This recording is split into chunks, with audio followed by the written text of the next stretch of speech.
সদ্য সিএমএম কোর্টের ৫ নম্বর আদালত এসিএমএম-4 জনাব জসিতা ইসলাম স্যারের আদালতে কিশোরগঞ্জ থেকে নির্বাচিত স্বতন্ত্র সংসদ সদস্য জনাব মুজিবুর রহমান ইকবাল সাহেব বাদী হয়ে সাবেক প্রধান উপদেষ্টা ডক্টর মোহাম্মদ ইউনূস এবং স্বাস্থ্য উপদেষ্টা নূরজাহান বেগম সহ ৫ জনের বিরুদ্ধে এই একটা পিটিশন মামলা সিআর মামলা দায়ের করেন।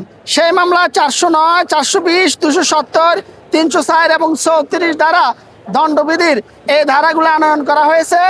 এখানে ৪০৯ ধারাটি দুদকের শিডিউলভুক্ত ধারা হওয়ার কারণে এবং এই মামলায় এই আসামিদের বিরুদ্ধে বা মামলা আমলে নেওয়ার পর্যাপ্ত উপাদান না থাকার কারণে বিজ্ঞ আদালত বাদীপক্ষের বক্তব্য শ্রবণ আনতে সন্তুষ্ট হয়ে মামলাটা বাতিল করে দেন, মামলাটা খারিজ করে দেন, মামলা আমলে গ্রহণ করেন নাই।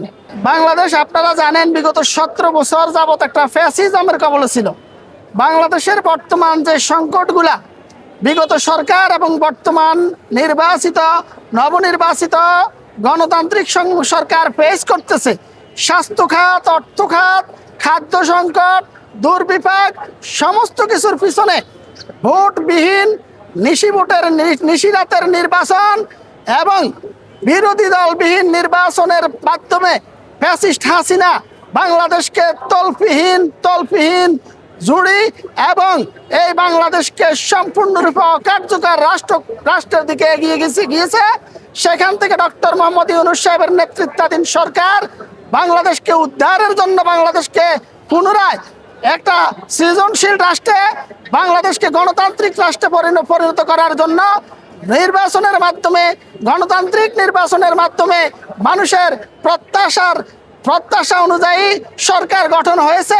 বর্তমান সরকার ইনশাল্লাহ আগামীতে স্বাস্থ্য খাত, সমস্ত অর্থনীতি, ভঙ্গুর দশা সবকিছু মোকাবেলা করে বাংলাদেশকে বিশ্বের দরবারে একটি মডেল রাষ্ট্রে পরিণত করবে বলে আমরা রাষ্ট্রপক্ষ বিশ্বাস করি।